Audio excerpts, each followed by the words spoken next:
D'une simple réceptionniste à l'un des promoteurs les plus influents en Afrique, je vais vous raconter dans cette vidéo le parcours très impressionnant d'une sœur kenyane qui s'appelle Leah Wambui.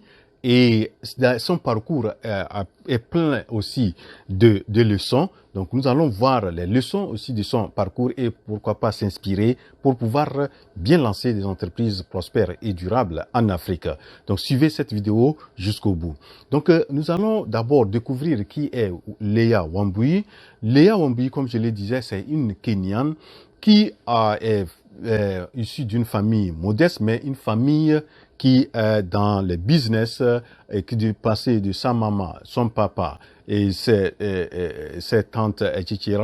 C'est une famille qui fait des business. Donc, elle a grandi comme ça dans cette famille, mais elle a commencé les études et à l'âge de, je crois, de 16 ans, elle devrait passer à l'université et faute de moyens, parce qu'elle avait perdu, je crois, sa maman, faute de moyens, elle n'a pas pu continuer à les études. Elle était obligée, certainement, de chercher quoi à faire pour pouvoir gagner de l'argent. Donc, c'est là que elle a eu le boulot de réceptionniste. Donc, de réceptionniste, là, lorsqu'elle était là-bas, elle voyait ses collègues, les travailleurs de la boîte aussi, et en voyant leur situation, elle s'est dit non, que je ne veux pas rester toute ma vie à vivre dans cette situation. Donc, elle s'est dit qu'elle doit pouvoir évoluer, elle doit pouvoir être financièrement indépendante. Et pour pouvoir l'être, et ce n'est pas en étant réceptionniste là qu'elle pourra l'être. Donc, il fallait chercher quelque chose d'autre à faire. Donc, c'est là qu'elle a aussi initié un petit business de vente de boissons.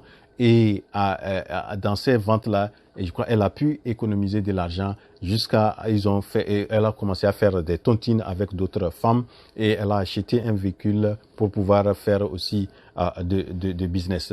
Mais en étant dedans tout ça là, elle a vu que vraiment pour pouvoir réussir, il fallait se lancer dans l'immobilier. Et c'est là qu'elle est partie dans une ville qui s'appelle Kitangela. Et c'est là qu'elle a acheté un espace de quelque chose de 3 hectares et c'est là qu'elle a commencé le développement de son. Donc, elle a commencé à construire les maisons. Mais c'est ces maisons qu'elle a commencé à construire quand les gens voyaient le lieu, le site de cette maison. Donc, certains vraiment étaient étonnés que quelqu'un pouvait avoir une idée comme ça, mettre ce type de maison en brousse. Mais donc, elle a eu vraiment le courage et elle a pu développer, commencer à développer. Mais son parcours, comme je le dis, est plein d'obstacles. Elle a eu beaucoup de challenges, beaucoup de problèmes. Mais du fait qu'elle a une vision, et son rêve, c'était vraiment de sortir de la pauvreté. Et donc, elle a tout mis les moyens nécessaires pour pouvoir réaliser son rêve d'avoir ce immobilier, cet espace construit. Et donc, dans ça, elle a vraiment été obligée, à un certain moment, avec la maison qu'elle avait avec son mari, ils étaient obligés de vendre cette maison.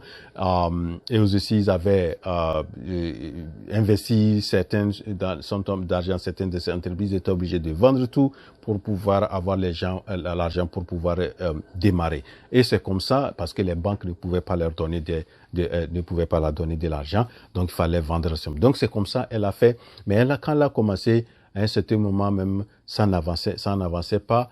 Et elle a fini, je crois, quand elle a commencé à finir, je crois, les 10 premières maisons, elle a pu faire ça avec la vente de sa maison et l'argent qu'ils ont pu collecter de gauche à droite. Donc, elle a pu faire une réalisation des 10 premières maisons. Maintenant, pour pouvoir trouver les acheteurs, c'est là qu'elle avait vraiment des problèmes. Donc, les gens viennent, les potentiels clients viennent, mais ils n'achètent pas. Elle était obligée à un certain moment d'aller en Angleterre auprès de la diaspora kenyane pour pouvoir les convaincre pour acheter, mais rien ne fit.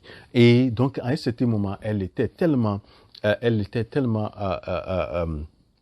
et découragée elle s'est découragée et elle a laissé tout ça là dans la main de Dieu et elle a prié pour vraiment dire que j'ai tout essayé et maintenant donc je suis arrivé à la fin mais je laisse tout là. Et c'est là que certains après cette prière là que certains ont commencé il y a une première un client a pris une maison et commencé à payer un peu et après quand elle a pu récupérer cet argent là de 16 clients elle a continué la réalisation d'autres et aujourd'hui elle doit avoir au moins 200 maisons réalisées et chaque maison vaut quelque chose de je crois 100 et quelques mille dollars, soit un équivalent de quelque chose de 55 minimum 55 millions de francs CFA.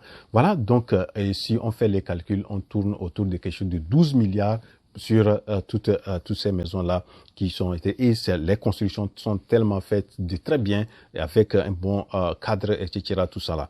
Donc voilà et comment la sœur Léa Wambui a procédé pour devenir aujourd'hui l'une des promotrices bien des promotrices d'immobilier influente en Afrique et surtout au Kenya, on la connaît beaucoup. Donc voilà, et c'est ça. Maintenant, son parcours, comme je le disais, a beaucoup plus, a beaucoup de leçons et ce qu'elle elle dit de son parcours et vraiment il faut vraiment pouvoir noter ces points-là et vraiment et travailler beaucoup sur ça. Donc le premier point qu'on peut retenir de son parcours, c'est que elle a dit que vous devrez avoir une rêve et si vous avez cette rêve-là, quelle que soit la situation, vous allez réussir. Donc, c'est qu'on peut retenir, il faut rêver et rêver grand. Et lorsque vous rêvez, vous allez travailler sur ça pour que votre rêve se réalise. Donc ça, c'est la première chose qu'on peut retenir de son parcours. La deuxième chose qu'on peut retenir de son parcours, selon elle, elle a eu un modèle. Le modèle qu'il a beaucoup, elle m'a dit, c'est les parents, mais celui ou celle qui l'a beaucoup marqué, et elle a suivi son parcours, c'est sa tante. Sa tante était vraiment une battante et une commerçante qui était vraiment très influente et elle s'est inspirée du parcours de la tante pour pouvoir résister et vraiment être forte pour pouvoir réaliser ce qu'elle a pu réaliser aujourd'hui. Donc ça, c'est une leçon aussi très importante. Donc ça, c'est la deuxième leçon qu'on peut retenir de son parcours. La troisième leçon qu'on peut retenir de son parcours, c'est qu'elle dit aussi qu'il faut croire en soi. Vous devrez croire en vous-même. Parce que lorsqu'elle portait ce projet-là, c'est elle-même qui croyait. Les gens l'ont découragée. Les gens ont voulu vraiment la mettre à terre. Mais elle avait vraiment, elle avait confiance en soi. Elle se disait que ce projet-là va réaliser. Et c'est pourquoi elle mettait aussi dans les prières tout ça là. Donc, voilà, et il faut aussi retenir ça. Si vous voulez réaliser quelque chose, vous devrez croire en vous-même. Et vous êtes la seule personne qui peut croire en vous-même. Si vous ne vous croyez pas, vous ne savez pas vraiment ce que vous faites, vraiment ça serait très difficile. Donc ça, c'est la troisième leçon qu'on peut retenir, ou bien le conseil, il faut croire en soi.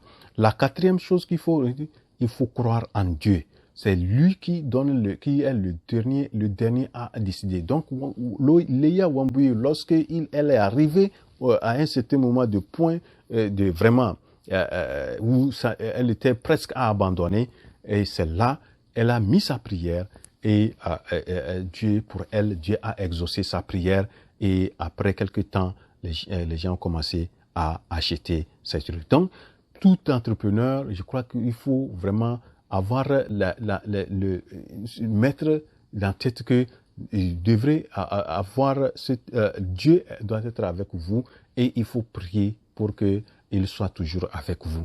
Donc ça c'est une des leçons très importantes aussi, c'est une quatrième leçon qu'il faut retenir, il faut croire en Dieu. Donc ça, c'est la quatrième leçon. La cinquième leçon qu'on peut retenir de Léa Wambui, c'est que vous devrez avoir un impact dans la vie. Donc si vraiment vous faites quelque chose et que vous ne voulez pas laisser un impact, pour elle, elle a voulu vraiment que son passage aussi puisse être sur cette terre puisse être quelque chose qui peut marquer. Donc, elle a voulu apporter sa contribution au niveau de la société kenyane. Et donc, elle a construit quelque chose. Et les maisons qu'elle a construites, c'est les maisons comme elle aussi, elle voulait habiter. C'est les maisons, les types de maisons ce type de maisons comme ça qu'elle a construites. Donc, elle a construit des modèles de maisons comme c'est elle-même qui allait habiter. Donc ça, il faut impacter. Et la dernière chose qu'on peut retenir du parcours de Weah Wambui, c'est qu'il faut travailler dur.